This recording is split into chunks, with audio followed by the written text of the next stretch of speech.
ओम शांति।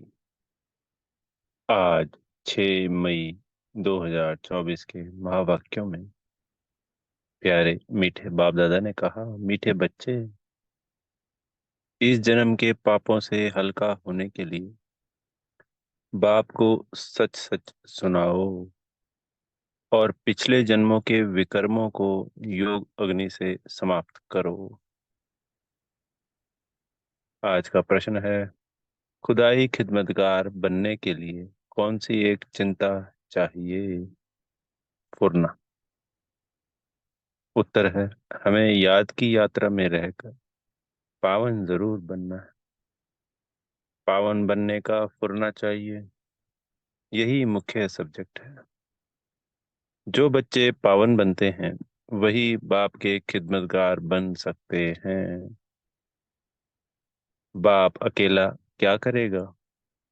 इसलिए बच्चों को श्रीमत पर अपने ही योग बल से विश्व को पावन बनाकर पावन राजधानी बनानी है। पहले स्वयं को पावन बनाना है। ओम शांति। यह तो जरूर बच्चे समझते हैं। हम बाबा के पास जाते हैं रिफ्रेश होने के लिए। वहां सेंटर पर जब जाते हैं तो ऐसे नहीं समझ सकते। तुम बच्चों की बुद्धि में है, बाबा मधुबन में है। बाप की मुरली चलती ही है बच्चों के लिए। बच्चे समझेंगे, हम जाते हैं मधुबन में मुरली सुनने। मुरली अक्षर श्री कृष्ण के लिए समझ लिया है। मुरली का अर्थ कोई और नहीं है। तुम बच्चों को अब अच्छी तरह से समझ आई है ना? बाप ने समझाया है और तुम फील करते हो। बरोबर हम बहुत बेसमझ बन पड़े थे। ऐसे कोई भी अपने को समझते नहीं। यहाँ जब आते हैं तब निश्चय बुद्धि होते हैं। बरोबर हम बहुत बेसमझ बन गए थे। तुम सतयुग में कितने समझदार विश्व के मालिक थे। कोई मूर्ख थोड़ी ही विश्व के मालिक बन सकते हैं। यह लक्ष्मी नारायण विश्व के मालिक थे। इतने समझदार थे तब तो भक्ति मार्ग में पूजे जाते हैं। जड़ चित्र कुछ बोल तो नहीं सकते। शिव बाबा की पूजा करते हैं, वह कुछ बोलते हैं क्या? शिव बाबा एक ही बार आकर बोलते हैं। पूजा करने वालों को भी पता नहीं कि यह ज्ञान सुनाने वाला बाप है। श्री कृष्ण के लिए समझते हैं, उसने मुरली बजाई। जिसकी पूजा करते उनके ऑक्यूपेशन को बिल्कुल नहीं जानते। तो यह पूजा आदि निष्फल ही हो जाएगी। तो यह पूजा आदि निष्फल ही हो जाएगी जब तक बाप आए। तुम बच्चों में कईयों ने वेद शास्त्र आदि कुछ भी पढ़े नहीं है। अब तुम्हें एक सत्य बाप पढ़ा रहे हैं। तुम समझते हो बरोबर, सच्चा पढ़ाने वाला एक ही बाप है। बाप को कहा ही जाता है सत्य। संसार में सिर्फ एक ही सत्य है, शिव बाबा। नर से नारायण बनने की सच्ची कथा सुनाते हैं। अर्थ तो ठीक है। सत्य बाप आते हैं। अब नर से नारायण बनना है तो जरूर सत्युग स्थापन करेंगे ना। पुरानी दुनिया कलयुग थोड़ी ही बनेगी। कथा सुनने समय यह कोई की बुद्धि में नहीं होता कि हम नर से नारायण बनेंगे।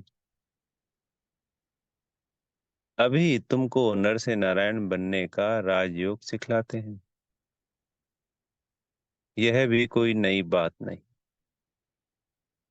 बाप कहते हैं, मैं कल्प कल्प आकर समझाता हूँ। युगे युगे कैसे आऊंगा? ब्रह्मा का चित्र दिखाकर तुम समझा सकते हो। यह रथ है। यह है बहुत जन्मों के अंत का जन्म, पतित। अब यह भी पावन बनते हैं। हम भी बनते हैं।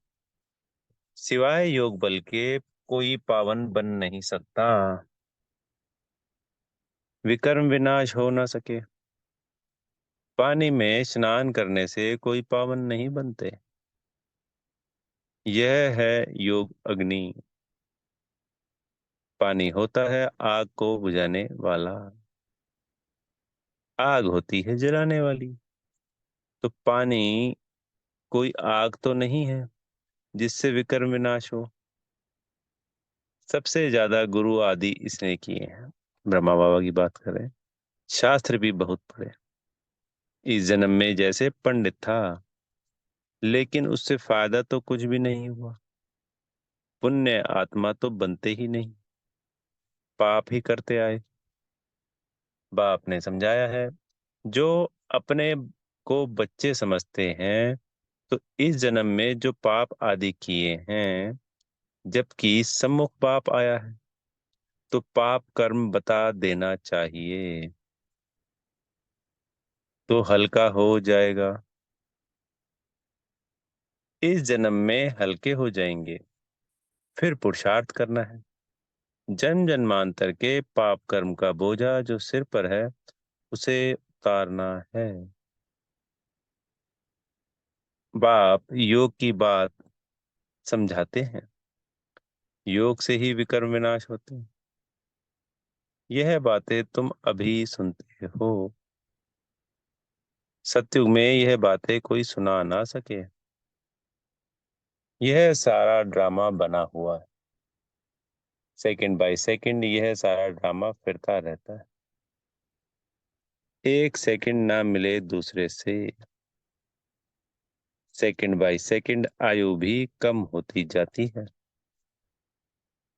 अभी तुम आयु को कम होने से ब्रेक देते हो और योग से आयु को बढ़ाते हो।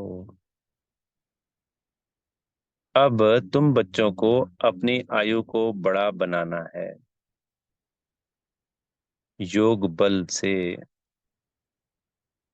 योग के लिए बाबा बहुत जोर देते हैं, परंतु कई समझते नहीं। कहते हैं बाबा हम भूल जाते हैं। तब बाबा कहते हैं, योग कोई और बात नहीं, यह है याद की यात्रा।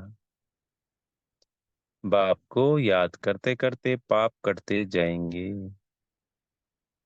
अंतमति सो गति हो जाएगी।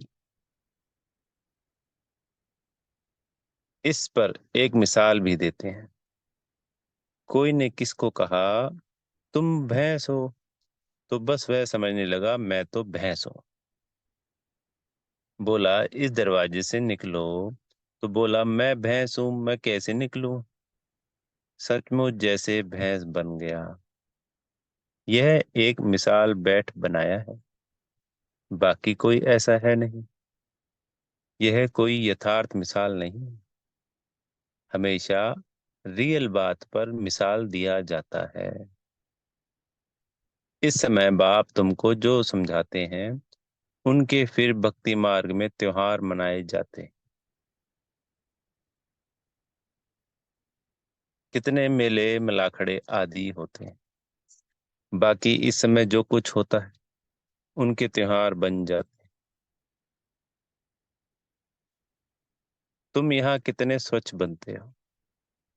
मेले मलाखड़े में तो कितने मेले होते हैं। शरीर को मिट्टी मलते हैं, समझते हैं पाप मिट जाएंगे। बाबा का खुद यह सब किया हुआ है। नासिक में पानी बहुत गंदा होता है, वहां जाकर मिट्टी मलते हैं, समझते हैं पाप विनाश हो जाएंगे। फिर उस पानी मिट्टी को साफ करने के लिए पानी ले आते हैं। विलायत में कोई बड़े महाराजा आदि जाते थे तो गंगा जल का मटका साथ ले जाते थे। फिर स्टीमर में वही पानी पीते। आगे एरोप्लेन मोटर आदि थे नहीं। 100 150 वर्षों में क्या क्या बन गया है। सतयुग आदि में यह साइंस आदि काम में आती है। वहां तो महल आदि बनाने करने में देरी नहीं लगती। अभी तुम्हारी बुद्धि पारस बुद्धि बनती है तो सब काम सहज कर लेती है। जैसे यहाँ मिट्टी की ईंटें बनती हैं, वहां सोने की होती। इस पर माया मच्छंदर का खेल भी दिखाते हैं।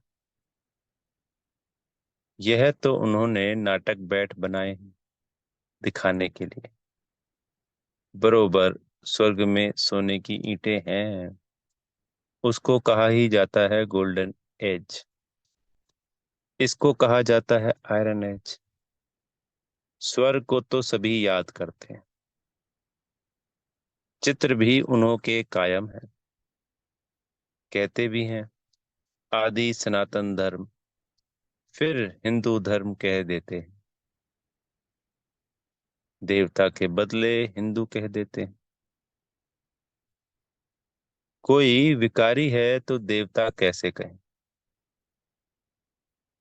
तुम कहाँ भी जाते हो तो यह समझाते हो, क्योंकि तुम हो मैसेंजर, पैगंबर।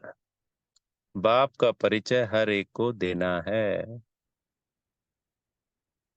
कोई झट समझेंगे कि बरोबर तुम ठीक कहते हो। दो बाप बरोबर हैं। कोई कह देंगे परमात्मा तो सर्वव्यापी है। तुम समझते हो एक से हद का वर्षा मिलता है, पारलौकिक बाप से बेहद का वर्षा मिलता है। 21 जन्म के लिए। यह ज्ञान भी अभी है, वहां यह ज्ञान नहीं रहता। संगम पर ही वर्षा मिलता है, जो फिर 21 पीढ़ी जन्म बाई जन्म तुम राज्य करते हो।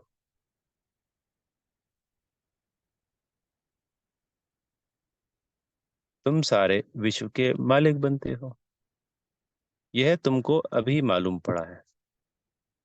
जो पक्के निश्चय बुद्धि हैं उनको कोई संशय उठाने की बात ही नहीं। बेहद के बाप से बेहद का वर्षा मिलता है। शिव बाबा आएंगे तो जरूर कुछ वर्षा देते होंगे। इसलिए बाबा कहते हैं यह बैच बहुत अच्छा है, इसे सदा लगा कर रखना है। घर घर में मैसेज देना है। फिर कोई माने या ना माने, विनाश आएगा तो समझेंगे भगवान आया होगा। फिर जिन्हों को तुमने मैसेज दिया होगा वे याद करेंगे कि यह सफेद पोश वाले फरिश्ते कौन थे। सूक्ष्म वतन में भी तुम फरिश्ते देखते हो ना।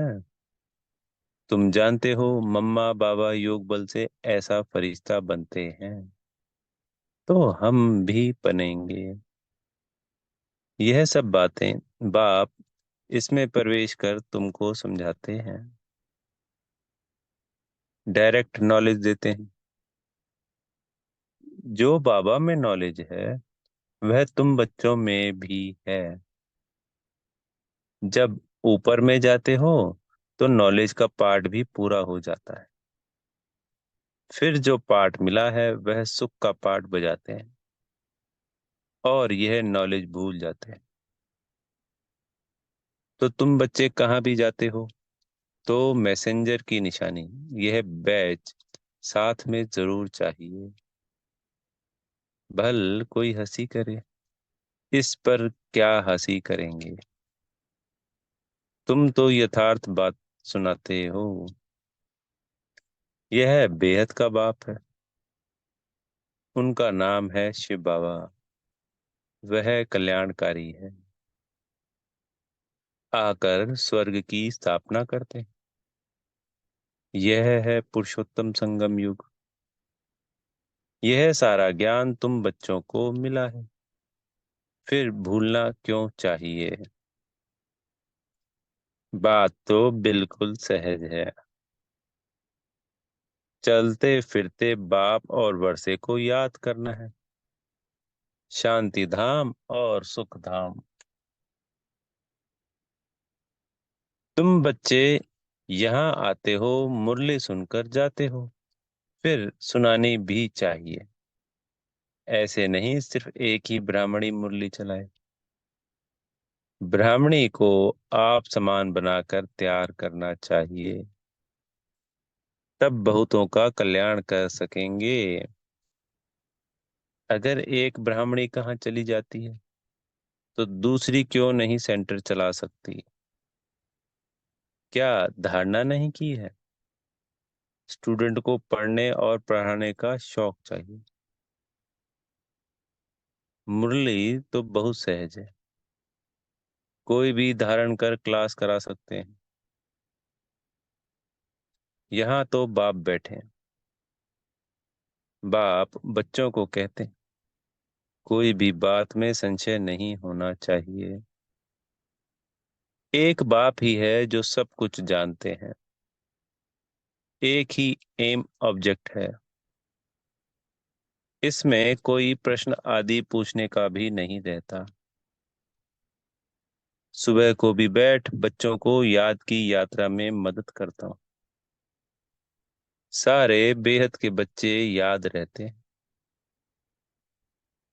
तुम सब बच्चों को इस याद की मदद से सारे विश्व को पावन बनाना है। इसमें ही तुम उंगली देते हो।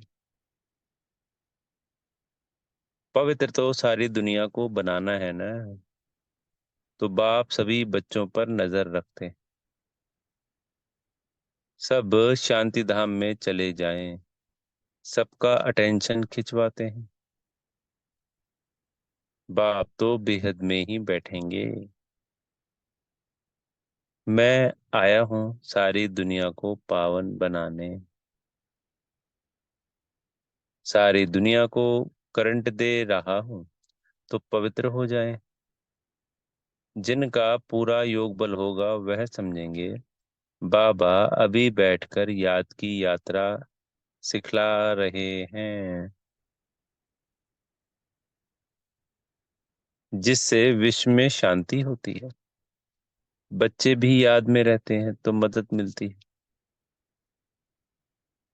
मददगार बच्चे भी चाहिए ना। खुदाई खिदमतगार निश्चय बुद्धि ही याद करेंगे। तुम्हारी पहली सब्जेक्ट ही है पावन बनने की। गोया तुम बच्चे निमित्त बनते हो बाप के साथ। बाप को बुलाते ही हैं, हे पतित पावन आओ। अब वह अकेला क्या करेगा? खिदमतगार चाहिए ना। तुम जानते हो, हम विश्व को पवित्र बनाकर फिर सारे विश्व पर राज्य करेंगे। बुद्धि में जब ऐसा निश्चय होगा तब नशा चढ़ेगा।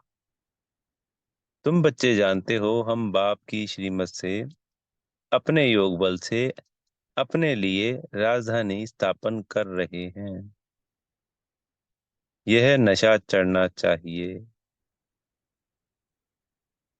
यह है रूहानी बात। बच्चे समझते हैं हर कल्प बाबा इस रूहानी बल से हमको विश्व का मालिक बनाते हैं। यह भी समझते हो कि शिव बाबा आकर स्वर्ग की स्थापना करते हैं। अभी सिर पर इस याद की यात्रा का ही फुरना है। पुरुषार्थ करना है। धंधा आदि करते भी याद की यात्रा रहे। एवर हेल्दी बनाने के लिए बाप कमाई बड़ी जबरदस्त कराते हैं। इस समय सब कुछ भुलाना पड़ता है। हम आत्माएं जा रही हैं। आत्म अभिमानी बनने की प्रैक्टिस कराई जाती है। खाते पीते चलते फिरते यह क्या बाप को याद नहीं कर सकते? कपड़े सिलाई करते बुद्धि योग बाप की याद में रहे। बहुत सहज है। यह तो समझते हो 84 का चक्र पूरा हुआ है। अभी बाप हम आत्माओं को राजयोग सिखलाने आते हैं आए हैं। यह वर्ल्ड की हिस्ट्री ज्योग्राफी रिपीट होती रहती है। कल्प पहले भी ऐसे हुआ था जो अब फिर रिपीट हो रहा है।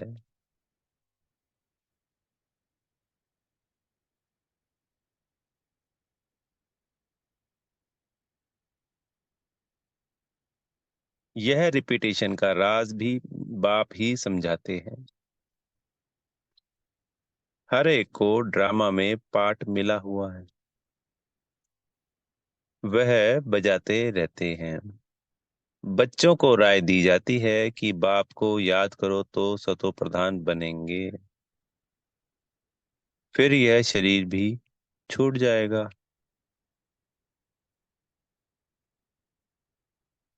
तुम्हारी बुद्धि में अब यही है कि हम आत्मा सतो प्रधान बने, क्योंकि वापस घर जाना है। सतयुग में ऐसे नहीं कहेंगे। वहां तो कहेंगे एक पुराना शरीर छोड़ दूसरा लेना है। वहां तो दुख की बात नहीं। यहाँ यह दुख धाम है। पुराने शरीर हैं तो समझते हैं इनको छोड़ अब वापिस अपने घर जाएं। बाप को निरंतर याद करना है। वह निराकार बाप ही ज्ञान का सागर। वही आकर सबकी सद्गति करते हैं। बाप कहते हैं साधुओं का भी उद्धार करता हूं। तुम अब एक बाप से योग लगाओ। तुम सब आत्माओं को बाप से वर्षा लेने का हक है। अपने को आत्मा समझ देही अभिमानी बनो और बाप को निरंतर याद करो तो पाप कटते जाएंगे। अच्छा, मीठे मीठे सिकी लदे बच्चों प्रति माता पिता बाप दादा का याद प्यार और गुड मॉर्निंग। रूहानी बाप की रूहानी बच्चों को नमस्ते। हम रूहानी बच्चों की प्यारे मीठे रूहानी बाप दादा जी को याद प्यार गुड मॉर्निंग और नमस्ते। धारणा के लिए मुख्य सार। पहला पॉइंट, मुरली सुनकर फिर सुनानी है। पढ़ने के साथ साथ पढ़ाना भी है। कल्याणकारी बनना है। बैज मैसेंजर की निशानी है। यह सदा लगा कर रखना है। दूसरा पॉइंट है, विश्व में शांति स्थापन करने के लिए याद की यात्रा में रहना। जैसे बाप की नजर बेहद में रहती, सारी दुनिया को पावन बनाने के लिए करंट देते हैं। ऐसे फॉलो फादर का मददगार बनना है। सतगुरु जी से वरदान मिल रहा है, स्वयं में समाएंगे। कर्म और योग के बैलेंस द्वारा कर्मातीत स्थिति का अनुभव करने वाले कर्म बंधन मुक्त भव। कर्म के साथ साथ योग का बैलेंस हो तो हर कर्म में स्वतः सफलता प्राप्त होती है। कर्मयोगी आत्मा कभी कर्म के बंधन में नहीं फंसती। कर्म के बंधन से मुक्त को ही कर्मातीत कहते हैं। कर्मातीत का अर्थ यह नहीं कि कर्म से अतीत हो जाओ, कर्म से न्यारे नहीं, कर्म के बंधन में फंसने से न्यारे बने। ऐसी कर्मयोगी आत्मा अपने कर्म से अनेकों का कर्म श्रेष्ठ बनाने वाली होगी। उसके लिए हर कार्य मनोरंजन लगेगा, मुश्किल का अनुभव नहीं होगा। कितना सुंदर वरदान है और कितना सहज समझा दिया। कर्मातीत अवस्था का मतलब बाबा ने। स्लोगन है, परमात्म प्यार ही समय की घंटी है, जो अमृत वेले उठा देती है। ओम शांति। बेहद का शुक्रिया मेरे प्यारे मीठे बाप दादा जी का।